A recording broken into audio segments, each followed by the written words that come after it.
Oopsie doopsie. Oopsie doopsie. I'm oopsie doopsie. And oopsie doopsie. Whoops.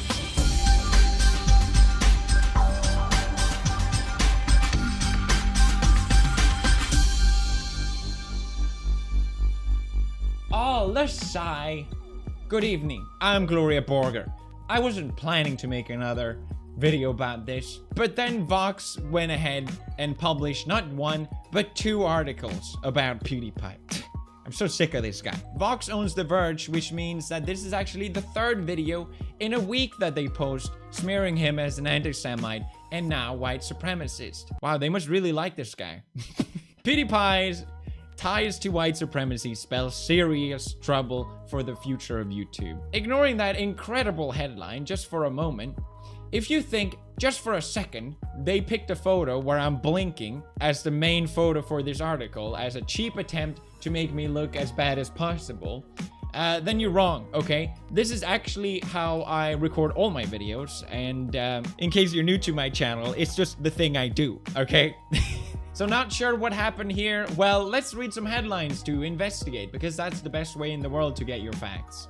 PewDiePie promotes Nazi propaganda. YouTube star PewDiePie promotes channel with anti-Semitic content. PewDiePie gives shout out to hateful anti-Semitic YouTube channel. PewDiePie's ties to white supremacy spell serious trouble for the future of YouTube. Here's what I actually said in my shout out video. ER, who does great video essays about, he did one on Death Note, which I really enjoyed. So what actually happened? A quick rundown. I already explained it in another video, but I was getting so many subscribers that I thought it would be nice for me to shout out some smaller channels. It was at the end of the video and I shouted out 28 channels. Now this was clearly my mistake. I should not have picked that goddamn many channels, because obviously I'm not going to go through every single video in their past like 2-year-old videos just to make sure that maybe they said something that doesn't align with myself. One of them featured Nazi imagery and jokes, and that's why I decided to remove him from the list and then edit it out of the video. I think most people would be pretty sensible about a mistake like this, keeping all these things in mind. But oh no, that's not the case. It led to an absolute barrage on Twitter. I don't think I've gotten this much attention on Twitter since the Wall Street Journal thing. They must have really thought they had me this time. I don't know, people making it was insane claims about me, saying I shepherd legions of 14-year-olds to neo-Nazi content. It's an anime review. That's the main point of the video. Love that PewDiePie pretty much openly says I'm Nazi. If that's me openly saying I'm Nazi, it's a pretty goddamn cryptic way to put it. This developer from Ubisoft said, "Enough is enough. Gaming industry, I'm going to need you to end this dude.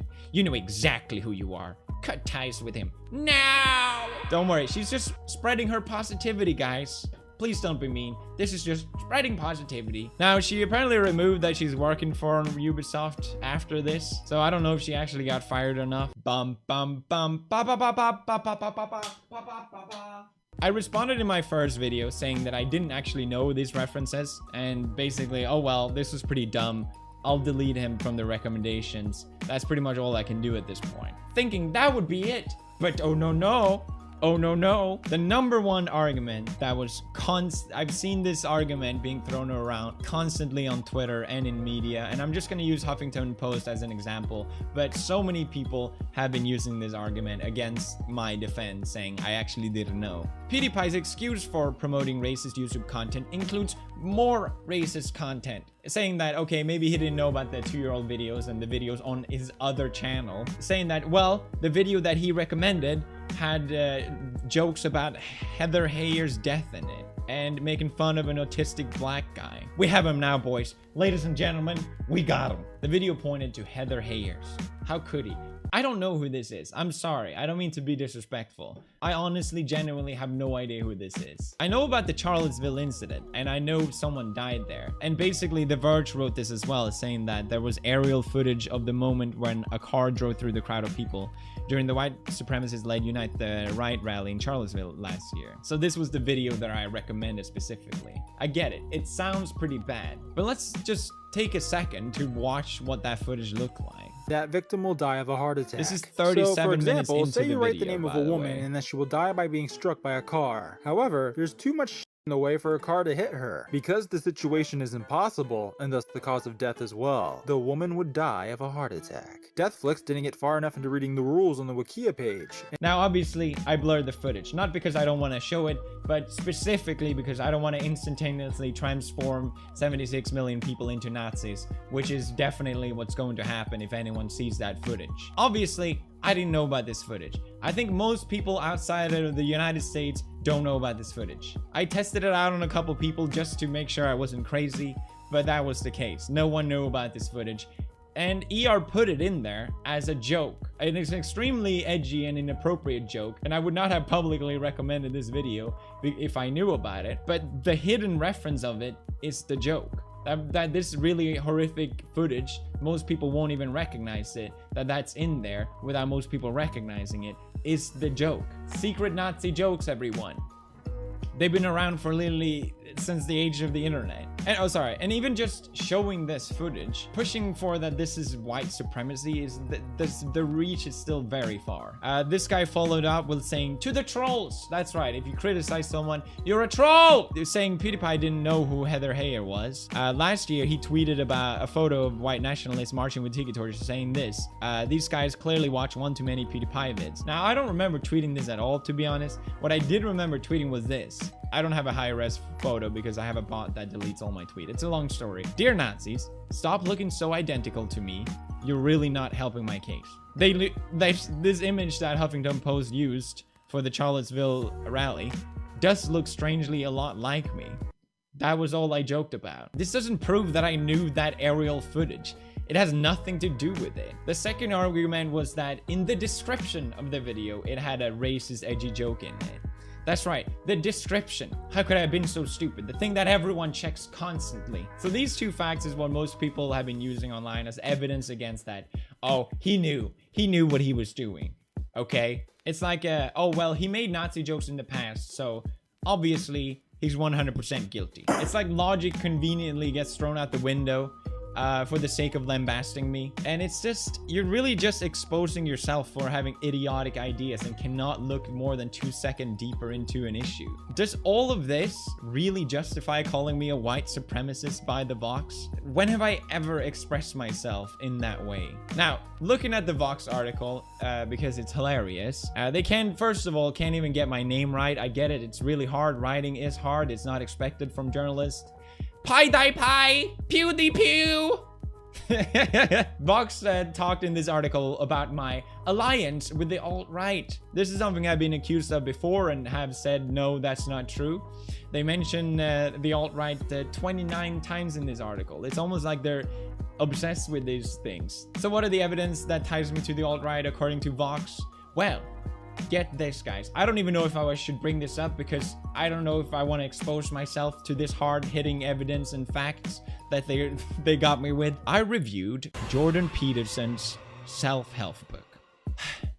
First of all, Jordan Peterson is not alt-right. He's another figure that the media doesn't like, so they label him as alt-right as a way to discredit him. He's repeatedly disassociated himself with alt-right personalities.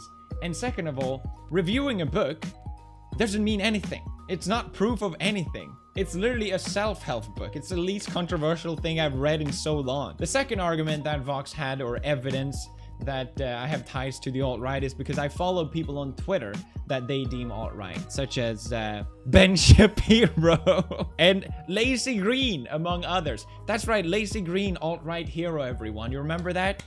Her sex educational videos?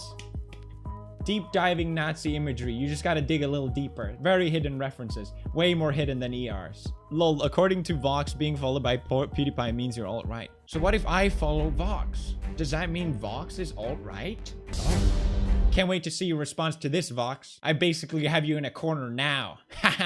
So apparently the journalist of this article, of this reporter, thought to herself, you know what? This is, I wrote some garbage today.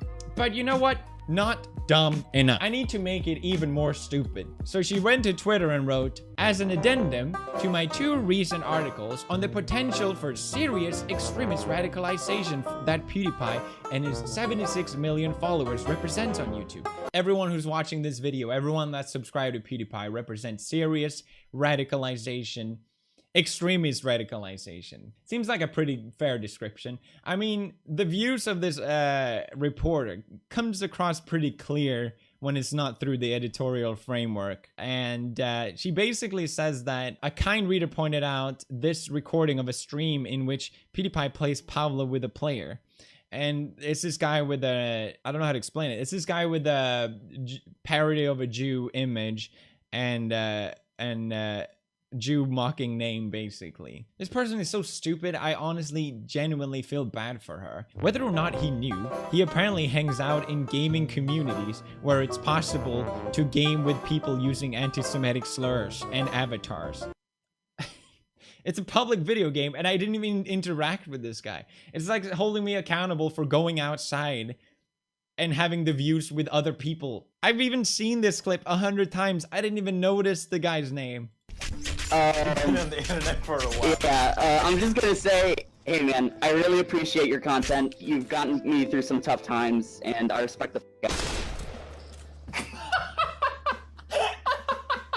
I didn't say anything. And I think it's such a great example of me being painted as an anti-Semite and being painted as a Nazi when all I'm doing is playing video games, having fun. I didn't see this guy. I watched it 100 times. I never saw this guy. And even then, I have nothing. It doesn't prove anything. Maybe Pewdiepie didn't realize this was an anti-Semitic handler, or he did, but didn't care enough to exit the game.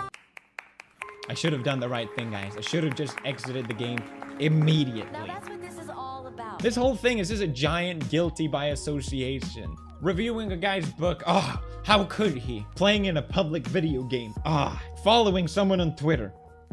Just because you interact with someone online doesn't mean you endorse all of their views. That's such an incredibly stupid thing to think. She even pointed out that the harassment I've gotten in response from PewDiePie supporters especially bears out all the points being made in the second article. Being criticized is not harassment. Finally, I wanted to take a look at the bigger picture here. You know, this controversy has more or less passed at this point, so what really were the effects? The main thing that I got criticized for this shout out was how incredibly irresponsible it was for me to recommend this channel. And in a way, I can understand at least that argument. But people saying that I was shepherding legions of 14-year-olds towards neo-Nazi content. And The Verge saying that 150,000 subscribers, which is just blatantly false. It was 15,000, some of whom may be extremely young, turning into anti-Semitic hateful content, pointing people to certain channels, especially ones built on hateful content, further radicalized young viewers on YouTube. That was the effect of this. Now, this is just blatantly not true. Even if you watch ER's videos, yes, they have very edgy jokes. And I'm not here to debate of anything about who he is, but the main point of his videos, at least you could argue, are not about these political issues. And I think that's why it went over my head to recommend this channel, because I'm just here for the sweet anime, okay? That's all I really care about. But regardless of that, 12,000 people subscribed after me recommending this channel, and then it was immediately dipping after that. You can see it here, it was going down. But then the media comes into the picture. They mention him in every single article I've seen. They bring up ER's channel, and there you go, he gets 14,000 subscribers. ER should really honestly just thank the media for giving him a bigger shout out than I did. I'm extremely irresponsible. You are aware of the damages that you are saying it's causing, but you're causing more damage. It's the basic Streisand effect of the more you try and cover something up, the bigger it gets. And they're not unaware of this. It's pretty obvious that they know how this works at this point, but people don't care. People just want to be outraged online. People just want to get clicks online, and it's the same thing with these articles. Finally, I wanted to end on a note about why I think Vox is going after me. And it's not me saying this is concrete evidence to why. You know, I definitely have made mistakes, and I deserve to be criticized when I mess up. But I think part of the reason why me especially is getting so much, I don't know what to call it, slander, it's because I have more influence than a lot of media outlets. That's not me flexing again, that's a fact. And they hate that. The Wall Street Journal posted earlier this year, I know, Wall Street Journal, Vox Media on pace to miss revenue, target as digital advertising disappoints. The expected Vox Media shortfall is another sign that the digital media industry is struggling to adapt to the reality that online ad growth is becoming harder to come by, especially as tech firms such as Facebook, Google, and Amazon corner the market. One concern for Vox Media, much like other digital firms, is that revenue from sponsored content isn't growing as fast as it once did. Ever since the year 2000, newspaper advertising revenue in the USA has just completely plummeted. I mean, 50 years of progress has just completely went out the window. According to The Guardian, it's estimated that every dollar spent on advertising in the Western world, 90% of that goes to Google and Facebook. 90%. Keeping that in mind, you have the biggest creator on YouTube. How can we make him and YouTube look bad at the same time? PewDiePie ties to white supremacy spells serious trouble for the future of YouTube. I don't mean to get into, oh, this is why. I obviously don't know. I think this headline makes a lot more sense keeping these things in mind. A lot of people point to my controversies as stunts, as something that I deliberately do to boost myself and my brand to get more subscribers. PewDiePie endorses controversial anti-Semitic views to gain subscribers. Stunt! Backfires big time. That's right, it was a stunt to recommend a channel. Another article saying, why? Why has YouTube's biggest star not been cancelled yet? We cannot keep letting him get away with this. Why is no one stopping him? The reason why, despite all my controversies, that I'm still so popular is because fans know who I am. The people who actually know my videos and know me know that all these things that people say in the media just aren't true. And when I have made mistakes in the past, I've apologized and moved forward from it and moved on from it. My fans don't look at the world with the insane lens that everyone is an enemy that needs to be publicly destroyed. By running these articles about me, smearing my name and calling me white supremacist, calling me racist, you are watering down the definition of these words. By keep calling me all these things, these words will no longer carry the same meaning. And in a way, you are doing these people that are actually racist and anti-Semitic a favor. And I don't doubt that there are racist and anti-Semite in the world, but you're looking at the wrong places. And people know it. You are also hurting your own brand. And as a news outlet, you are just losing your credibility because people know this isn't true. And that's probably the #1 thing you'd care about protecting as a media outlet, is that what you're saying is actually true. What you're saying is actually unbiased. But you spell it out so clearly that that's not the case. Vox doesn't allow comments on their articles. Gee, I wonder why. If you go on Twitter and check the replies, the response is pretty unanimous. And that's even coming from people that are fans of Vox, saying, as a left-winger and fan of many Vox production, I become every time more disappointed with articles about PewDiePie's ties to the alt-right. It's just thin connections being extrapolated over and over again. This is just not me picking one. If you go through, it's the general consensus from these articles. The more the mainstream media talks about me, the more I just gain from it. And that's not me benefiting from controversies. That's because people know these are smear campaigns and people are tired of it. People can't stand these articles anymore. You can kick and scream, PewDiePie's Nazi all you want, but it's not going to change that fact. But I think most importantly, out of all this, the #1 thing that I want people to take out of this is subscribe to PewDiePie. That's right. PewDiePie now at 77 million subscribers. I'm going to rate Vox Media a 0. I'm Gloria Borger, and this is Gloria Borger out.